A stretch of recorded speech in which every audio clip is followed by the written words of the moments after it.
When you picture the Middle Ages, what comes to mind? Dirty peasants covered in mud, nobles who never bathed, streets overflowing with filth. For centuries we've been told that medieval people were disgustingly unhygienic. But what if I told you much of that is a myth? Today we'll uncover the truth about medieval hygiene and find out if people in the Middle Ages were really as filthy as history books and Hollywood make us believe. Introduction: where the stereotype came from. The idea that medieval people were dirty has been repeated for generations. We often see this stereotype in films, books, and even classrooms. Peasants trudging through mud, nobles reeking of sweat and perfume, and kings who supposedly never bathed. But where did this image come from? A big part of the answer lies in later propaganda. During the Renaissance and Enlightenment, intellectuals wanted to distance themselves from the so-called Dark Ages. They exaggerated medieval filth to make their own societies look more civilized. On top of that, Victorian writers, who had their own issues with sanitation, mocked medieval hygiene to justify their new obsession with cleanliness. So, were medieval people really dirty? Or have we been fooled by centuries of myth-making?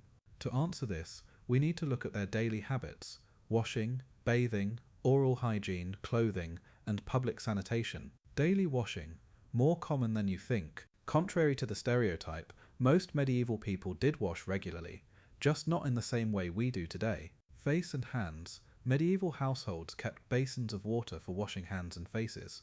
People knew that clean hands were important before meals. In fact, medieval etiquette books from the 13th century specifically instructed diners to wash before sitting at the table. Morning routines. Manuscripts describe nobles, and even peasants, starting their day with hand and mouth rinses. Soap, made from animal fat and ash, was widely used across Europe. By the late Middle Ages, better quality soaps from Castile and Marseille were imported for wealthier households. Cloth washing. If water wasn't available, people wiped their hands and faces with clean cloths. Wealthy women often carried scented handkerchiefs or linen to dab their skin. So while medieval people didn't shower daily under running water, they did keep themselves cleaner than most imagine. Bathing. From luxury to fear. Here's where things get interesting. Bathing practices in the Middle Ages varied over time. Early and High Middle Ages, 5th to 13th centuries, bathing was common. Medieval cities had public bathhouses, often run by towns or monasteries. People bathed in large tubs filled with heated water. Some bathhouses were social spaces where people ate, drank, and even played music. Later Middle Ages, 14th–16th centuries. During the Black Death and later plagues, physicians warned against bathing in hot water. They believed it opened pores, allowing disease to enter. This medical fear reduced public bathing in some regions. The church also began discouraging bathhouses, not because bathing itself was sinful, but because many bathhouses had become places of gambling and prostitution. Still, private bathing didn't disappear. Wealthy nobles had wooden tubs in their homes, filled by servants. They scented the water with herbs like lavender, chamomile, or rose petals. Even peasants heated small tubs at home for occasional baths. In short, bathing was never completely abandoned, it just changed depending on medical theories and local culture. Oral hygiene. Medieval people brushed their teeth. Here's a fact that surprises many people. Medieval Europeans cared about their teeth. Tooth powders. Recipes from the 12th and 13th centuries describe powders made from crushed herbs, salt, and even burnt rosemary. People rubbed them on their teeth with cloths. Mouth fresheners. Parsley, mint, and cloves were chewed to freshen breath. Wealthier households imported cinnamon and cardamom for the same purpose. Dental awareness. Medical texts warned about tooth decay and recommended avoiding too much sugar, a problem that became worse only after the late Middle Ages, when sugar imports increased. So no, medieval people didn't walk around with black rotten teeth from birth. Many had relatively healthy mouths, especially before sugar became widespread. Hair and grooming. Oiling, combing, and cutting. Hair hygiene was another part of daily life. Combs. Archaeologists have found hundreds of combs across Europe. People regularly combed their hair to remove dirt and lice. Head coverings. Wearing caps, veils, and hoods wasn't just fashion. It also kept hair cleaner and protected it from dust. Shaving and beards. Barbers shaved men, trimmed beards, and cut hair. They also performed minor surgeries, earning them the name barber surgeons. Wealthy men preferred neat beards or clean-shaven looks, while peasants often kept practical, shorter haircuts. Oils and perfumes. Nobles used oils and scented waters to condition their hair and mask odours. Rosemary and lavender were especially popular. So while medieval hairstyles may look rough in paintings, grooming was taken seriously. Clothing hygiene, washing and linen.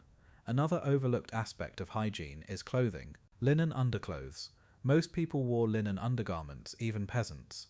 Linen was easier to wash than heavy wool garments. Because linen touched the skin, it absorbed sweat and dirt. People changed and washed it regularly. Laundry practices. Riversides were full of washerwomen beating clothes clean. Soap was used, though lye and ash mixtures also worked.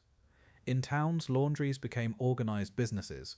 Social norms, wearing dirty clothes was seen as shameful. Even peasants tried to keep linen fresh when possible. Nobles, of course, had multiple sets of clothes and servants to wash them. The stereotype of medieval people wearing the same filthy outfit for years is misleading. While laundry wasn't as frequent as today, it was still an important part of cleanliness. Public health. Medieval cities were messy, but not hopeless. It's true that medieval cities were not the cleanest places. Streets often doubled as drains, and waste disposal was a challenge. But medieval towns did have rules and efforts to improve sanitation. Street cleaning. Towns hired workers to clear waste. In London, fines were imposed for dumping garbage in the streets. Public latrines. Larger towns built communal toilets, often over rivers or pits. Monasteries also had organised latrines with running water. Water supply. Aqueducts, wells and fountains supplied water. Some cities had surprisingly advanced water systems for the time. Regulations. Butchers and tanners were often ordered to work outside city walls because their trades polluted water and air. So yes, cities could be dirty, but people recognised the problem and tried to manage it. The medieval smell. So did medieval people smell bad? Probably, but not nearly as bad as the stereotype suggests. People used scented herbs, oils and perfumes to mask odours. Streets smelled of animals and waste, but homes often smelled of wood smoke, herbs and food. Compared to modern standards of daily showers and deodorant, medieval life may seem unhygienic, but for their time, they had practical solutions and social norms that kept filth under control. Public bathhouses, centres of cleanliness and controversy. One of the most fascinating aspects of medieval hygiene is the existence of public bathhouses. Despite the stereotype of dirty, smelly peasants, many medieval towns had bathhouses where men and women would bathe, sometimes together. These weren't just for washing, they were also social centres where people ate, drank and relaxed. However, the church often viewed bathhouses with suspicion, especially because they were sometimes linked to immoral activities like prostitution. By the late Middle Ages, during plagues, bathhouses declined because people believed disease spread through water and open pores.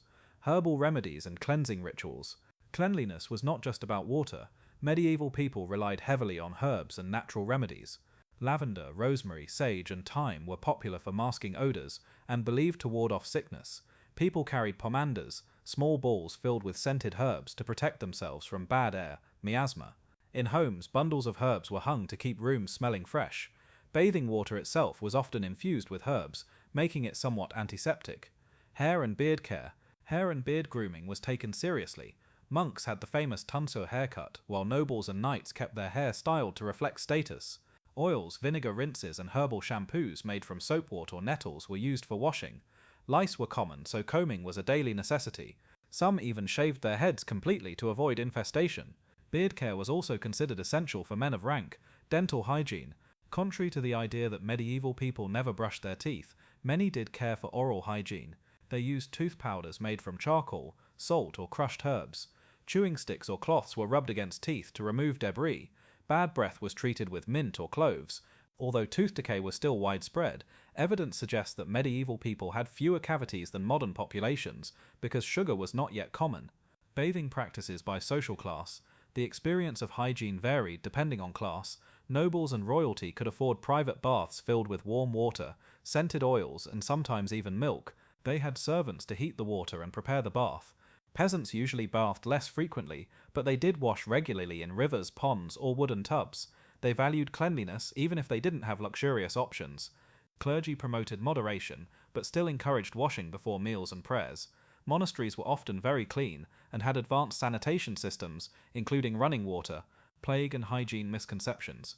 During the Black Death, bathing became controversial. Doctors believed that hot baths opened the pores, allowing plague to enter the body. As a result, many abandoned frequent bathing. Instead, they turned to perfumes, scented gloves, or heavy clothing to cover the body. This shift in belief is one reason why the stereotype of dirty medieval people became widespread in later centuries. Washing clothes and linen. Laundry was a key part of staying clean. Medieval people might not bathe daily, but they often changed and washed their clothes. Linen undergarments, especially, absorbed sweat and could be laundered more easily than heavy wool garments. Wealthy families had laundresses, while peasants washed clothes in rivers or communal washing areas. Soap made from animal fat and lye was commonly used. Medieval soap and its importance. Soap was not a modern invention. Medieval people made it by mixing animal fats with lye or ashes. Although it was harsh, it was effective for cleaning clothes and bodies. Soap makers were an important part of medieval towns, and records show that soap was widely available across Europe. In some places, like Castile, Spain, high-quality olive oil soap was exported across the continent. Myths versus reality. So were medieval people dirty? The answer is, not nearly as dirty as we think. The myth likely comes from later centuries, particularly during the Renaissance and Victorian eras, when sanitation practices changed and stereotypes about the Dark Middle Ages spread. Evidence shows that medieval Europeans valued cleanliness, even if their methods were different from ours. Conclusion: medieval hygiene was a mix of practical routines, herbal remedies, and spiritual beliefs. People bathed, washed clothes, combed hair, brushed teeth, and used perfumes, not as often as we do today, but often enough to disprove the stereotype of filth. While disease and limited medical knowledge shaped their practices, medieval people were far more concerned with cleanliness than history books often suggest.